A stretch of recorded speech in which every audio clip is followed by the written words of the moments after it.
Hey guys, welcome back to the channel. Going to go over all of the team of the week for NHL 21. We've got some big cards we need to discuss. We're also going to open up my rivals packs on the video, so let's get into that. And again, guys, before we get into that, please subscribe to the YouTube channel. If you come back daily and you haven't subscribed, just subscribe. It really helped me out. But let's get into all of the new Team of the Week cards and rip some packs. So I have an option of Jumbo Elite Players Pack. I can get one Jumbo Elite Players Pack, one Jumbo Premium Players Pack, and 500 coins, or I can do the double untradeable, or get the 60,000 coins. To be honest, the 60,000 coins is the best option. There's really no way I can pull anything I can use for my team, but you guys need some content, so we're going to rip some packs here and see what we can get. See if we get any pulls.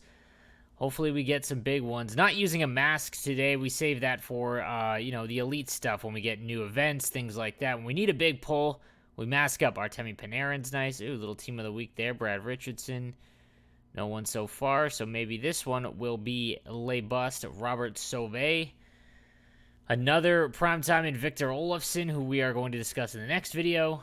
And it looks like this pack will be a bust. Although we do get a ton of gold cards, so I'm fine with that. I'll sell all these for at least 1,000 coins, so not really losing out on anything here. Or at least 5. This one's not nearly as good, the Jumbo Premium Pack, but hey, maybe we'll pull something sweet. Negative so far. Michael Hutchinson, Pog. Beauvillier, nothing. Nope. Formanton. Oh my god, another Jack Hughes is my second one of those. I wish I would have pulled it yesterday. That might be it, folks. Damon Severson. Alright, so the Rivals rewards, not elite today, which is fine. That's okay. I'm going to sell all that for about 60k anyways, or about 50k, so that's fine. Let's get into all the new Team of the Week cards now. Alright, so we'll kick things off with Captain Joe from these Sharks. I'm sad that he's still not with my team anymore, but here we are. So 84 overall, Joe Pavelski with passing playmaker. Has an 85 speed, acceleration, and 87 agility, which is nice. And a decent mid-range shot as well. Hand stats all in the high 80s. Defensive stats are pretty rough, and faceoffs only at 79. You could play him at center if you're desperate, but this is more than likely going to be a winger card. I'm not a huge fan of the passing playmaker synergy. It's not bad, but just kind of a weird mixture of synergies to activate. If you had distributor, boost him up to 70 or 88 overall in terms of speed. There's a ton of good right-handed winger cards though, but you could do worse. But I would probably sell if I did pack him. Depends what he's gonna go for, but it'd have to be pretty cheap. And we've got the 84 overall JT Miller, 6'1", 218 with the Howitzer synergy, boosting his speed and agility to 87, acceleration to 83. And it boosts his shot up as well into the mid to high 80s, 87 shot power, 85 on the wrist shot. He will be a winger for you at 74 on the draw. Hand stats a little bit worse than Joe Pavelski, but this card is left-handed. Obviously, with the Howitzer synergy, it makes him much more valuable. This is a usable card for anyone if you're a free-to-play player or anything like that. I'm curious to see what his price drops to and ends up being, but this is definitely a card that you can go out and get and use because of the synergy alone. And we've got the updated Evgeny Malkin, 87 overall with the Magician synergy. Malkin cards they're the left-handed version of Nathan McKinnon cards. They just don't play well or as well as their stats indicate. This should be one of the better cards, but it just feels sluggish, a little slow, doesn't really bury. Again, these are my personal instances with him. I try him every year, and I just can't seem to get him going. 86 speed, acceleration, 85. Magician's kind of tough to activate. Agility, 85. His shot all above 90, though. You could do much worse. The one thing about Malkin, though, is even though he's listed as a center, he is going to be a winger, as his faceoffs are always terrible. His hand stats are above 90, however.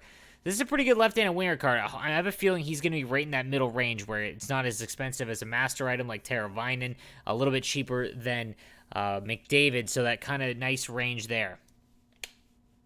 And we've got the 81 Anthony Beauvillier, 5'11", 182, passing playmaker synergy again. 83 skating essentially across the board, and low 80s for the shot. With low 80s speed and low 80s shot, and he's a strict winger card with no synergy that I'm really a big fan of, this would be a hard pass for me. Then we've got the 86 Mark Stone from the Vegas Golden Knights, 6'3", 220, elite in his own zone with the Light the Lamp synergy. This is a great defensive card, but again, winger speed is still so important. 81 speed, acceleration just isn't going to do it even with distributor. His shot's under 90. His hand stats are in the mid-80s. it's weird. It's like all of the stats you don't really necessarily have to care about bump up his overall rating, but this would not be a card I would seek out. Again, Markstone cards are usually amazing, but it's just really slow in this game, and that does matter. No synergy, really. Light the Lamp, just not a huge fan of it either, so this is a pass as well. This would be a one that I would get a lot of coins for. If I packed him, I'd just sell him. Then we've got the 83 David Krejci with the Gladiator Synergy. 82 speed essentially across the board. Mid-80s shot, mid-80s hands. Gladiator, you're not really going to activate. It's not one that's very common. Body checking at 77. He's only 6 foot. Just super ho-hum. Doesn't do enough for me. This would be a sell as well. 80 overall. Dominic Simone, 5'11", 190 with the Magician Synergy. Again, a card that's listed as a center, which is such brutal faceoffs, means that he's going to be a winger. His balance is only 78. And at 5'11", 190, it means he's going to lose the puck quite often. His shot is under 80 in terms of the accuracy. Hard pass all the way around. And we've got Dominic Cahoon, 5'10", 174. Essentially the exact same thing. With Light the Lamp, just nothing that you could be that excited about. This would be a pass from me. Forward line, we've got Marek Rivik, Raphael Lavoie, and Peter Strack. Again, you would get rid of all of those. On defense, we've got the 83 Mikhail Sergachev, 6'3" with the shutdown synergy. Again, not a synergy you want to seek out with only 81 speed. He's elite in his own zone at 6'3", 215, but his shot is without shutdown on is just 87 accuracy, so that's not going to work. And again, it's just not going to be fast enough. There's far better left-handed options, in my opinion. Then we've got the 81 Travis Sanheim with the Howitzer Synergy. I'd much rather prefer this, honestly, to the Mikhail Sergachev. It bumps his speed up and agility up to 84. With Distributor, it's 87, and then his slap shot up to 86. This is you're still not gonna rip missiles from the point with him. But this would be I'd much rather have him than Sergachev. Then we've got the 78 Jonas Siegenthaler, again, same thing with a bad synergy and 78 skating. That's a hard pass, nothing to see here. And Dominic Einrich, 5'7", 163 with the Howitzer Synergy. Even with the Howitzer Synergy, there is no way I would ever put this card in my lineup, even for the Synergy. This is a hard pass. Ryan Gunderson, exact same thing. And then Eric Brandstrom at 82, does have the Workhorse Synergy and a good skater. If you can get Workhorse activated, and there's a lot of defensemen that have it. I believe Colton Parayko has it, the new Master Set, as well as the team builder Larry Murphy and Eric Brandstrom. You're almost there just with those cards alone. And acceleration for a defenseman is a super important stat. His shot's not bad. His defensive stats are okay. This isn't a bad card for a left-hand if you need a Workhorse Synergy activated. Then in net, we've got the 83 overall, 6'5", Darcy Kemper with the Distributor Synergy, 80 aggression. This is a nice card.